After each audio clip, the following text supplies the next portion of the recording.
Ladies and gentlemen, boys and girls, glarers, starers and childbearers, welcome along to the Joe Spiver YouTube channel where we discuss books and little else. I've got another bookshelf tour for you today, folks. It's a little bit selfish. It is just a shrine to one writer and one writer alone, but I'll get to that in a moment. A few bits of administration, a few administrative woes, a few calling cards to get out of the way at first. I do indeed have quite the blemish, folks, just at the turnstile of my nostril. So if that is perturbing your viewership in any way, then I am indeed sorry. I know that usually I'm some sort of Hemsworthian, telegenic, just a sort of video producer of excellent appeal, but unfortunately I am indeed blemished today, folks. It's got its own personality, its own quiddities, its own inviolable human rights. It is a stonker, folks. It is almost cartoonish that is there, just in the turnstile of my nostril.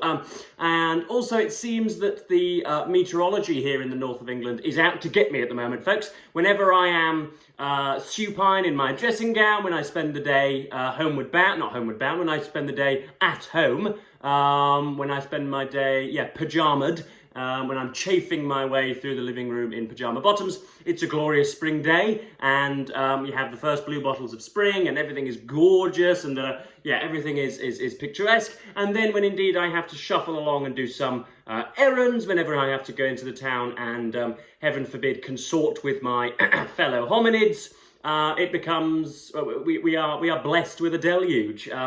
So yes, it seems that the meteorology is out to get me at the moment. So I thought I'd just begin with that, and then get into my tour today. As I say, it's only one writer, one of my favourites, and a person who deserves thanks, or at least upbraiding, depending on your perspective. Thanks or upbraiding for making sure that I'm a reader today, and for somebody without whom I probably wouldn't be chuntering from a sedentary position at a camera right now. So yes, this is Will Self, indeed. We've got, I might as well show you him in all of his authorial heft, just at the start, folks. There we are, that's all we have of Will Self. He's probably the person, besides Trollope and Dickens, who I have the most of, I think, or maybe even Martin Amis, but most of the stuff that I have of Amis is actually online now on my iPad. So yes, an immense midden of Will Self. I'm going to try not to riff on his surname very much throughout the course of this video, but who knows? Sic transit gloria mundi. So yes, we've got an awful lot. I've tried to arrange the oeuvre. How many vowels can you get in one word? Oeuvre. I've tried to arrange the oeuvre into one stack. I've tried to arrange it chronologically in one stack so that we can go through what came out and when, or at least I think I've done it. I may have even done it thematically. In fact, I think it may even be random. Who knows? But it's all there for me to go through. Yes, so let's start. First of all, I think it's worth acknowledging who on earth Will Self is. He is now a septuagenarian, I believe. He's sort of 60, 70s. He's not quite ailing, but you can tell that, had he not stopped smoking when he was 40 or 50 or whatever, he'd probably be on his way out now with esophageal cancer. He is of the age where a sort of bohemian sensualist lifestyle would be starting to bite him on the bum, but I think he stopped all that nonsense. So he's an imposing, tall figure. He is 6 foot plenty, as the Australian commentators would have it.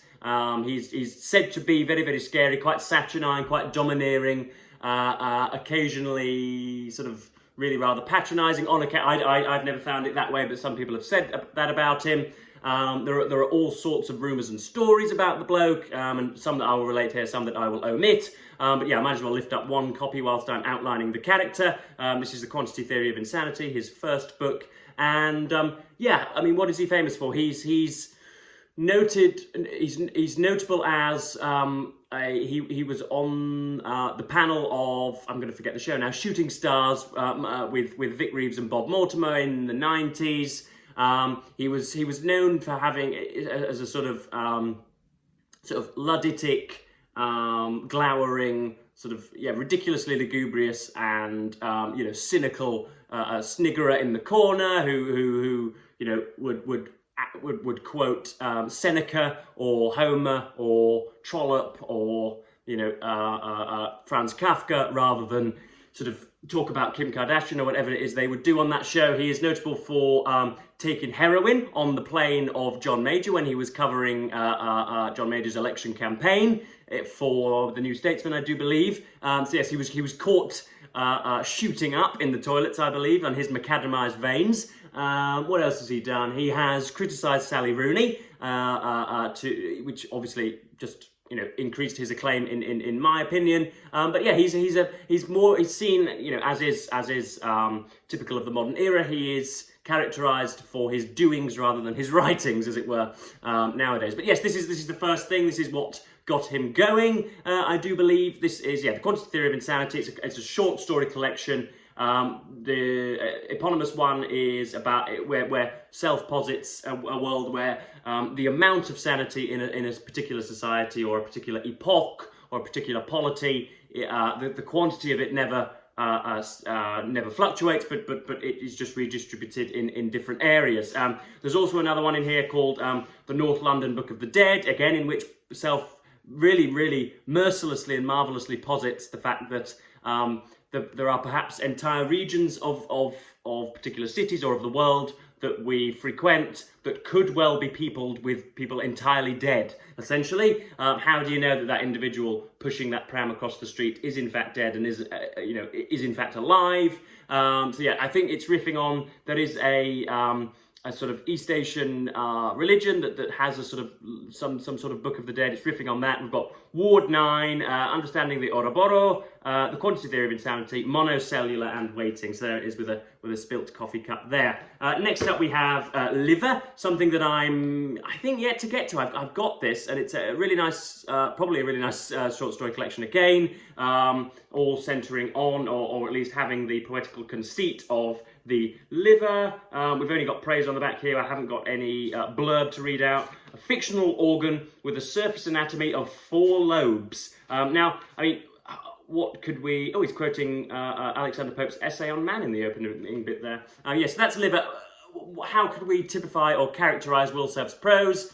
I think it's very personable. I think it's alarming. I think it's enticing and exciting. I think it's stretching and challenging and really calls you to account. It never lets you off the canvas for one moment. And of course, people who've read nothing but a greeting card since they were 17 or 18, or prefer Sally Rooney or J.K. Rowling or, goodness me, somebody else who I probably won't name, who is sort of ridiculously mundane. Those people who, just like to read sex and shopping novels and just want to sort of bathe in their own guilty pleasures for a little while, do find Self a little bit intimidating and a little bit complex and a little bit unreadable. But I've never felt that really. You can't, conceptually and thematically, sometimes Self elasticizes the boundaries or stretches the boundaries or goes beyond what's regular, but on the page, on the sentence level, to use that non-critical phrase, he's companionable, I think, and really rather,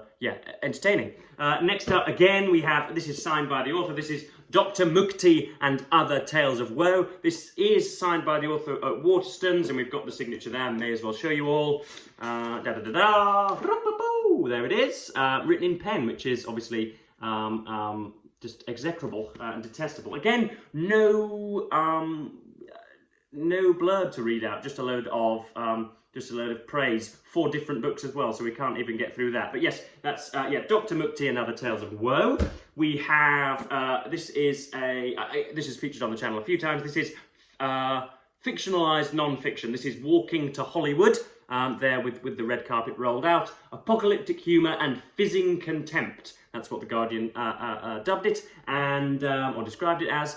And this is particularly special to me because, obviously, eponymously, it talks about Will Self's obsession or predilections for psychogeography, in which he walks from his homes to his national airports, and then from those airports walks from his arrival airports to his eventual destination. So essentially, one of his quotations is that bipedalism is the established method of human locomotion. And so you can see that kind of controversialism and contrarianism, that sort of iconoclasm, that sticking the finger up to the world-gurgling Uber and other things. So yes, this is this takes place largely in Hollywood. He circumambulates Hollywood, but he also goes around the northern coast of Britain to Hornsey and to Aldeburgh and to Bridlington, which are just sort of 35, 45 minutes drive away from me. So I feel a little bit of a personal affinity with this particular volume.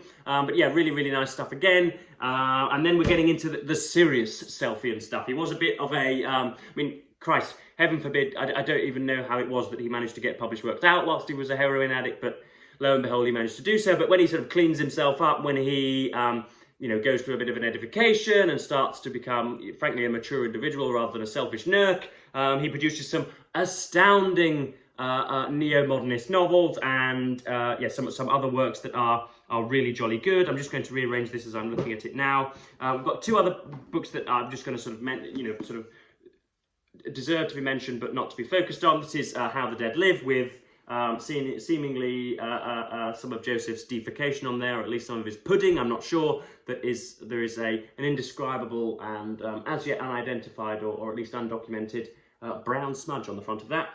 Scabrous, vicious and unpleasant in life, Lily Bloom has not been noticeably mellowed by death. She has changed addresses, of course, and now inhabits a basement flat in Dalston, London's borough for those no longer troubled by breathing. But if anything, her temperament has worsened, finding it hard to deal with the enforced company of a calcified, pop-obsessed fetus, her dead, foul-mouthed son, and 3 gruesome creatures made of her own unwanted fat. She must find something to do with her time. So how do the dead live? And what happens when they stop being dead? So you can see there, Will Self again pushing the boundaries. It's almost Ballardian in its obscurity. He was a sort of a friend of Ballard's and would go around for tea and scones, I believe, in his sort of pebble-dashed semi or whatever. So yes, there's huge amounts of science fiction and of, yeah, playfulness and of invention and of just a, yeah, I don't really, I'm struggling for another adjective, folks. It's yeah, just bizarre, really, really bizarre, but thrillingly bizarre in that way, sort of, yeah, alluring, as it were. So that's How the Dead Live. And next up we have the Book of Dave. I think this was probably the first novels of Self that I read, and probably wasn't the most hospitable and propitious entry point, but there we are. This again posits a sort of a weird world in which almost all the religions, again, I'm reading, this was 4 or 5 years ago that I read it, all the monotheisms and the religious scriptures are scrapped. This is a different age, and before the end of the our age, the 21st century or 20th century, a taxi driver called Dave commits some of his ruminations, some of his truisms, some of his witticisms, some of his diary entries to paper, and that is then lionized as and canonized as the religious scripture of the future, and all of that, all of what that entails. Some excellent descriptions of London here. He was part of not a society, but a group of people who were called the London Perambulators. The key gentleman whose name is going to evade me, but they sort of managed to cartographize London in the most sort of exhaustive detail, and so he knew every twist and every turn. He talks about the enlarged posterior hippocampus of some taxi drivers who, because they know every twist and turn and every roundabout and every convenience store in London, have actually their neurology is enlarged because they made larger because they know so much and have so much spatial knowledge. So that's the Book of Dave. Next up we have the real good stuff. This is 2/3, 66.6 recurring % of his neo-modernist trilogy. This is it goes Umbrella, then Shark, which sadly I do not have in my possession, and Phone. Now he tries to link as sort of triplets, a form of technology, a form of warfare, and a form of psychosis, or at least a sort of psychological malady. And for those who have never considered technology to go hand in hand with psychological maladies, that can be rather, again, upsetting and disarming and prepossessing. But you know, for those of us who consider these types of things, that those things are swim in and out of one another, and are synonymous and are concomitants of one another. So this is really good. Umbrella is set in the First World War, in and around the early 20th century, where Self's malady, or his sort of health focus is, what is it called? It's encephalitis lethargica, which was, I think, spurred on with the troglodytes in the trenches. It's a form of trauma in which they would, patients would either sort of gyrate and would either be, they would be sort of, I don't know, it's a really bizarre, you'd have to look it up to properly typify it, and you've got sort of the machinations of a factory and a munitions factory, and how, yeah, the way in which technology bleeds into our own personal behaviour. So that's Umbrella, the early one. Shark is my favourite of the three, which I must have read online. I haven't got a physical copy of it. That centres largely on the USS Indianapolis, which is referred to in Jaws, which was the ship that delivered the consignment, or it delivered Little Boy across the pond to the Enola Gay, which of course was then dropped on either Hiroshima or Nagasaki. And he, as all writers probably do, points out the kind of moral ledger that is put into place in Shark. So you have essentially Mother Nature looks down upon her subjects and says, well, if you're going to create a bomb that will result in the immediate laceration and, you know, sort of evisceration of hundreds of thousands of people in 5 or 6 seconds, then of course I'm going to have to get my own back. So the USS Indianapolis, which dropped the bomb off, was the site, I think, of the largest documented and the most ferocious shark attack in history. It was, yeah, it delivered the cargo, and then I think on its way back was, I can't remember why it was that it was stalled, but yeah, essentially they all went, oh, it was torpedoed, that was it, it was torpedoed, and they all went into the, you know, whatever, 1,500 men went into the water, 500 men went into the water, and loads and loads and loads of them had their legs and arms bitten off by great whites. And it's mentioned in Jaws, and yeah, so the technology there is, of course, nuclear fission or fusion, and the malaise that came up about. And then we have phone, which the ailment or the condition is the kind of modish autism, and of, yeah, the kind of the antisocial misanthropes of California, and the bidirectional digital media. That's the phrase that itself was coined. You know, the suite of technologies. So you've got the phone, the tablet, the mobile phone, all of that type of thing. And of course you could make it a tetralogy as well by having, I think you could link TikTok with ADHD. That would be a nice one for him to do, but I think he's put his pen down. The final two that we have, this is Feeding Frenzy. This was one of a collection of non-fiction, largely comprised of restaurant reviews for the New Statesman, and I've got to read you out a section of this intro because it's absolutely fantastic. What apology can I possibly offer to the reader for this hypertrophy of verbiage, this painstaking restoration of yesterday's fish and chip papers, save to observe that I've never considered myself to be anything other than a writer, a person who mediates the world through his language, curry-combing reality with his sentences, winnowing out the truth with his words. The world is my brine, I am an oyster, a literary bivalve, cemented to the seabed, extracting whatever nutriment I can from the ebb and flow of the popular unconscious. And if you like that, folks, there are thousands more paragraphs like it. So yes, this is a bit of a rumination on the New Labour project with Alistair Campbell and Tony Blair, but it's also, yeah, full of, there are a few book reviews in here, and yeah, but I say it's mostly focused on a restaurant review, so that's really, really, really very good. And his most latest work, which has, in my opinion, the worst front cover of any of Will Self's published works, this is Why Read? Selected Writings from 2001 to 2021. I think it's his most recent thing. And yeah, really enjoyed it. There's some stuff on W.G. Sable, there's some stuff on shelving. That's his, that's where the magic happens indeed. That's where his post-it notes were populating the walls. And obviously you've got a map of London there as well. There's a quotation on the back there, but there's a bit of a blurb. From one of the most unusual and distinctive writers working today, dubbed the most daring and delightful novelist of his generation. That might be a bit much, but by The Guardian, Will Self's Why Read is a cornucopia of thoughtful and brilliantly witty essays on writing and literature. So we've got, I read this probably about a year ago when it first came out. Why Read, The Death of the Shelf, Chernobyl, Kafka's Wound, Eisenshard, that's about the Shard in London, comparing it to Saruman's domicile. How should we read? Junkie, which is talking about who wrote Junkie again? What's his name? William Burroughs. Being a character, Australia and I. We've got stuff on typewriters here, and yes, this is really nice. Something I really enjoyed, and yeah, I have to credit Will Self for. I mean, if Martin Amis was the sort of the venue at which I had my first literary pint, then Will Self was certainly the person that pushed me in through the door frame.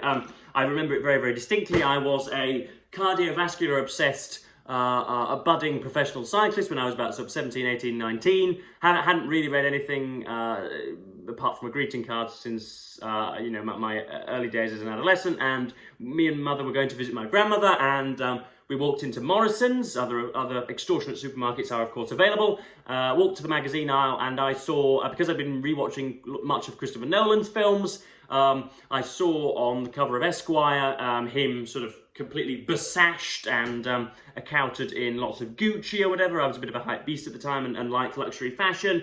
So I picked up a copy of Esquire, and in the front, completely unconnected with any of the Thomas Hardy interview, was an article by Will Self on being tall, because he's north of 6'3" or 4", and it was the first time in which I saw writing as a pleasure in and of itself rather than a means to an end. I always thought that, you know, reading and writing were things that had to be done in order to migrate information or to broadcast an idea or convey a thought or theory. Little did I know that writing, the production of writing and the reception of writing could in and of itself be pleasurable and an art form which ought to be mastered. And Self and Amis were the first two to show me that, and yeah, I am therefore forever thankful. I'll never be able to thank Mr. Amis because he is pushing up daisies now, but Self I could do. Yeah, so that's really it. I don't know how else to encapsulate my thoughts. If heaven forbid Mr. Self, you know, sort of stumbles upon this video and he's still tuned in, then I would very much like to interview him on Zoom if I can ever work that bloody app, and yeah, that would be jolly nice too. So yes, this has been a sort of a tribute to Self. It's been a showcasing of my shrine to him. Not much of a bookshelf tour, but yeah, I had to get all of these out of the way. I've got at least a dozen of them, as I'm sure you know. So yes, I'm going to cap this video at just over 22 minutes, and thank you ever so much for watching BookTube, and say goodbye.